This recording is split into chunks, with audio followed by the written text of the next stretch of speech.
Cerita diawali di zaman kapur 65 juta tahun lalu, di mana sekumpulan karnivora tengah melahap mangsanya. Namun semua karnivora tersebut langsung lari ketakutan saat T-Rex datang dan memangsa mereka. Namun tiba-tiba seekor megalodon langsung melahap T-Rex tersebut dan secara tidak langsung mengungkapkan jika ialah rajanya.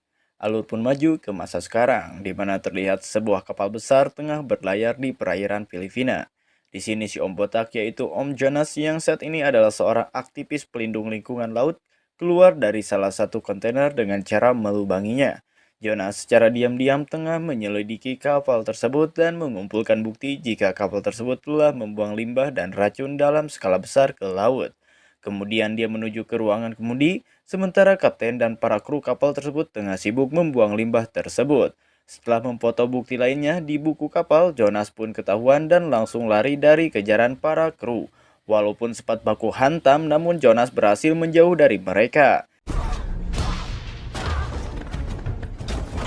Di saat Jonas mulai terpojok karena dikepung semua kru kapal, Jonas mengatakan jika mereka akan segera masuk penjara secepatnya. Dan ia pun langsung melompat ke tengah laut. Tidak lama setelahnya, bantuan pun datang menolong Jonas. Pesawat tersebut dikemudikan oleh Meg dan Rigas yang mana mereka adalah rekan Jonas dalam organisasi. Mereka kemudian menyelamatkan Jonas dengan cara yang lumayan ekstrim. Sedangkan di sisi lain, tepatnya di sebuah institut di Cina, Jiuming yang juga bergabung dalam organisasi peduli laut sedang melakukan uji coba kostumnya yang mampu menghancurkan beton seberat 200 kg dengan mudah, sehingga membuat penyelam lebih mudah menyelam di dalam laut. Mei Ying yang merupakan bocil yang ada di Meg 1 saat ini ia sudah tumbuh besar. Namun sayang ibunya Su Yin dalam film ini diceritakan telah meninggal. Singkat cerita, pada malam hari mereka pun berkumpul untuk merayakan ulang tahun organisasi yang ke-10. Hilary yang merupakan pengusaha dan penyumbang dana terbesar yang membuat organisasi ini berjalan, meminta kepada Jiuming dan yang lainnya untuk tetap semangat melindungi laut. Jiuming yang merupakan anak dokter Zhang dan adik dari Su Yin mengatakan bahwa ada satu megalodon betina yang bernama Haiki dibawa ke penangkaran yang membuat para tamu terkagum-kagum. Dia pun menjelaskan jika semua megalodon pada dasarnya hidup terpisah dengan manusia. Di sebuah palung yang tertutup lapisan air yang sangat dingin yang disebut termoklin, sehingga semua megalodon tidak bisa keluar ke lautan bebas. Keesokan harinya dengan panik Rigas memberitahu Jonas bahwa Jiuming akan mengetes hasil latihannya secara langsung dengan Haiki. Semuanya pun ketar-ketir melihat hal itu karena Jiuming tidak mendiskusikan aksinya terlebih dahulu. Dengan membunyikan klik sebanyak 1 kali, Haiki mulai mendekat ke arah Jiuming. Setelah Haiki mendekat, dia mengklik 2 kali dan Haiki menjauh yang membuktikan alat itu berfungsi. Tanpa diduga, Haiki berbalik dengan kecepatan tinggi yang membuat semuanya ketakutan. Haiki tidak menuruti perintahnya untuk menjauh, sehingga Jiuming terpaksa menarik pelampung darurat yang membuatnya tidak disantap di depan teman-temannya. Setelah itu mereka melakukan persiapan untuk penelitian selanjutnya ke palung yang menjadi habitat Megalodon. Sementara Mein sangat ingin ikut di penelitian tersebut karena keingintahuannya besar seperti ibunya. Keesokan harinya semua tim sampai ke pangkalan di sebuah bangunan lepas pantai bernama Manawan. Dengan menggunakan 2 kapal selam yang mampu menyelam sedalam 25.000 kaki. Mereka mulai menuju ke palung Megalodon. Sementara itu, Mike bersama dengan Jess dan DJ memantau para peneliti di ruang kontrol. Beberapa waktu kemudian, Heiki yang tidak diawasi menghantamkan dirinya ke pagar penangkaran dengan kecepatan tinggi, sehingga dia berhasil kabur ke laut lepas. Sementara itu, Mayin diam-diam keluar dari kapal selam sehingga Jess langsung menginfokan ke Jonas dia sangat ingin ikut di penelitian ini. Namun Jonas tidak mengizinkan dan meminta timnya untuk kembali ke pangkalan. Namun belum sempat putar balik, Meg menginfokan bahwa Haiki sedang mendekat. Mereka pun langsung menembus lapisan termoklin sehingga Haiki tidak bisa mengikuti mereka ke dalam palung. Kemudian mereka mengaktifkan penangkap predator sehingga para megalodon yang ada di palung tersebut tidak mengetahui keberadaan kapal selam. Mei Ying akhirnya tetap ikut karena mereka sudah masuk ke sana. Beberapa saat kemudian mereka melihat megalodon terbesar yang ada di palung itu. Jiu Ming pun memerintahkan tim untuk mengikuti megalodon tersebut untuk melihat habitatnya. Jonas dan Mike tidak setuju karena megalodon tersebut mengarah ke area yang belum dipetakan. Namun keputusan Jiuming tepat karena mereka akhirnya menemukan sekumpulan megalodon yang lebih banyak di area itu.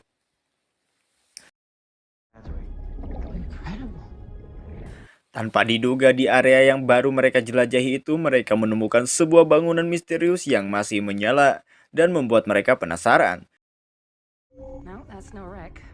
Ternyata ada pria bernama Montes yang berada di kapal selam dan ingin meledakkan lereng di sana. Setelah para pekerja meletakkan dinamit, Montes menyadari bila Jonas dan yang lainnya berada di area penambangannya. Agar kegiatan penambangannya tidak dihentikan, dia pun langsung meledakkan lereng itu menghabisi para peneliti. Akibat ledakan tersebut, lapisan termoklin menjadi berlubang dan Jess langsung melaporkannya. Sementara kapal selam milik Montes bertabrakan dengan Megalodon sehingga dirinya terlempar dari kemudi. Dua kapal dalam penelitian juga terus menghindari reruntuhan batu yang sangat banyak yang akhirnya membuat mereka terpisah. Untungnya kapal selam milik Jonas berhasil selamat walau komunikasi dengan ruang kontrol sempat tidak berfungsi. Rigas kemudian mengakali sumber listrik sehingga mereka berhasil menghubungi ruang kontrol.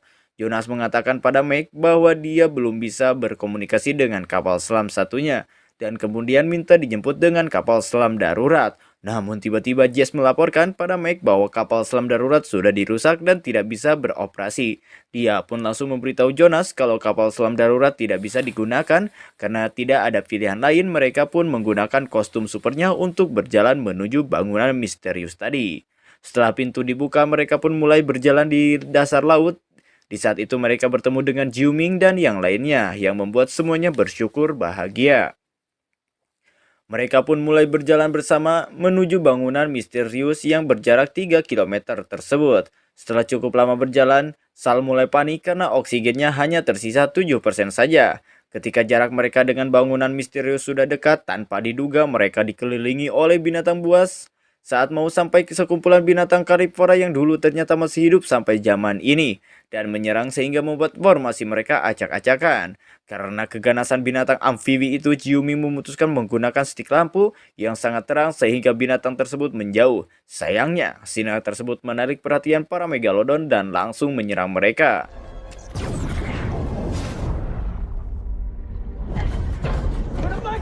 Saat sudah masuk ke bangunan yang dituju, kaca milik Curtis mulai retak akibat serangan tadi, dan kemudian pecah sebelum air mulai surut yang membuat semuanya pun sangat berduka. Jonas dan yang lainnya pun mulai menelusuri bangunan misterius itu dan menemukan kostum super ciptaan mereka.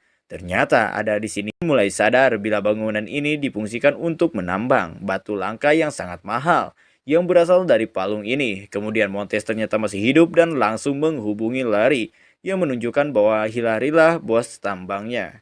Dia memerintahkan Montes untuk menghabisi semua peneliti agar bisnisnya di palung ini tetap berjalan. Tanpa diduga, Jess bisa mengakses komunikasi ke bangunan misterius dan mengarahkan semuanya menuju kapal darurat. Tanpa menaruh curiga sedikit pun pada Jess, mereka akhirnya masuk ke ruangan yang diarahkan olehnya. Namun dia langsung menutup pintunya dan membuat mereka tidak bisa kemana-mana. Hilary kemudian menghubungi mereka yang membuat semuanya sadar kalau Hilary lah penjahatnya. Kemudian Jess sengaja memperlihatkan kapsul darurat yang dia lepas dengan kontrolnya dan menyuruh Rigas menghabisi Jonas agar kapsulnya tidak dibuang semua. Jonas memintanya untuk melakukan, namun Rigas tidak bisa melakukannya dan mengabaikan perintah Jess. Melihat hal itu, Jess pun membuang semua kapsul dan mengalirkan air ke ruangan itu untuk menenggelamkan semuanya. Jonas yang tidak memiliki banyak waktu memutuskan berenang di kedalaman 25.000 kaki untuk menuju ke ruang kontrol. Sayangnya setelah sampai dan menekan tombol penguras air, Montes muncul dan langsung menyeret Jonas yang sangat kelelahan. Dia ingin menyiksanya, namun Jonas tidak selama itu dan mulai memberi perlawanan. Setelah membuat pingsan Montes, dia berusaha menyurutkan air di ruangan teman-temannya yang mulai penuh. Namun Montes kembali sadar dan mengganggunya. Akhirnya Montes jatuh hingga kepalanya terbentur dan membuatnya bisa menekan tombol pembuka pintu. Air pun mengalir deras dan mereka pun berhasil selamat dari ruangan tadi. Sementara itu di ruangan data, Mike melihat CCTV dan memberitahu DJ bahwa Jess lah pelaku sabotase yang merusak kapal selam darurat. Kemudian Jonas dan yang lainnya pun mulai masuk ke kapal selam yang tadi dipakai Montes yang membuat mereka tersenyum karena sebentar lagi mereka akan keluar dari palung tersebut. Mereka melihat lapisan termoklin yang belum tertutup sempurna dan kemudian melewatinya. Tanpa diduga seekor gurita raksasa ikut keluar. Sementara itu Jess mengetuk ruangan data namun keduanya melihat ada banyak tentara bayaran di belakangnya. Dengan alat setrum dan semprotan merica, Meg dan DJ akhirnya bisa kabur dari mereka. DJ sempat melawan dengan pukulannya, namun karena kalah jumlah, keduanya pun terpaksa menyerah. Ternyata Montes yang sudah sadar menggunakan kostum super dan mulai menaiki pelampung darurat untuk keluar dari situ.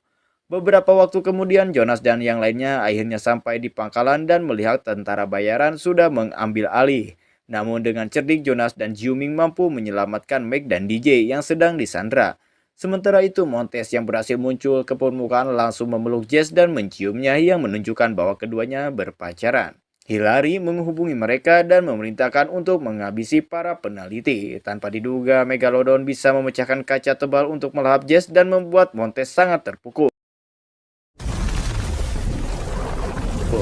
Rigas menginfokan bahwa ada 3 Megalodon yang ada di lautan lepas dan mereka pun tetap pergi sambil pelan-pelan mendayung. Montes yang melihat mereka langsung memerintahkan anak buahnya untuk mengejar, namun karena para penjahat menggunakan mesin untuk mengejar, mereka pun dilahap oleh Megalodon. Melihat kesempatan itu, Jonas pun langsung menyalakan mesin ketika Megalodon itu sedang sibuk makan. Setelah beberapa menit, mereka sampai di Pulau Fun Island yang dipenuhi wisatawan. Para wisatawan melihat keanehan manakala segerombolan lumba-lumba kabur ketakutan. Beberapa wisatawan yang masih berada di air pun harus pindah alam karena dilahap oleh Megalodon. Setelah sampai darat, Meg mencoba menelepon bantuan internasional namun sinyal dimatikan oleh Hillary. Tanpa diduga, gurita raksasa muncul di sana dan mulai memangsa wisatawan satu persatu. Bahkan Megalodon pun mau disantap oleh gurita itu, namun tidak semudah itu karena Megalodon balik melawan. Hillary akhirnya tiba di Pulau Fun Island, namun tanpa diduga mereka disambut oleh binatang amfibi tersebut yang berjumlah banyak. Sebagian besar tentara bayaran dimangsa oleh binatang tersebut dan membuat Hillary ingin pulang saja. Namun karena tidak ada siapapun yang menjaganya, dia pun harus tewas dimamam oleh binatang itu. Beralih ke pantai melihat masih banyak wisatawan yang berada di air, Jonas memutuskan untuk menghabisi Megalodon menggunakan tombak yang sudah dilengkapi dinamit. Dengan mengendarai jet ski, Montes yang melihatnya pun langsung mengejar. Karena suara mesin jet ski, 2 Megalodon kemudian memburu Jonas. Kemampuan Jonas mengemudikan jet ski pun harus kita acungi jempol. Karena Megalodon pun dibuat bingung. Saat mendapatkan kesempatan, Jonas langsung menombak Megalodon itu dengan tepat dan meledak. Montes kemudian berhasil mendekati Jonas dan ingin segera menghabisinya dengan senjatanya. Namun Jonas bisa melawannya dengan menendangnya ke arah mulut Megalodon. Kemudian karena mencium bau darah, Megalodon yang paling besar itu pun mulai mengarah ke Jonas yang terpojok. Dengan menggunakan baling-baling bambu helikopter, dia pun mengarahkan besi tersebut ke arah binatang itu. Untungnya besi tersebut dengan tepat menancap ke kepala Megalodon yang kemudian mati. Saat ingin kembali ke pantai, Jiuming dan yang lainnya pun dikejar oleh satu Megalodon yang masih hidup, yaitu Haiki. Dengan menggunakan alat bunyinya, dia memerintahkan Haiki untuk menjauh. Tanpa diduga, Jiuming berhasil membuat Megalodon bertindak itu menuruti perintahnya. Mereka pun akhirnya selamat dan bala bantuan mulai berdatangan ke pulau tersebut. Dan film pun tamat.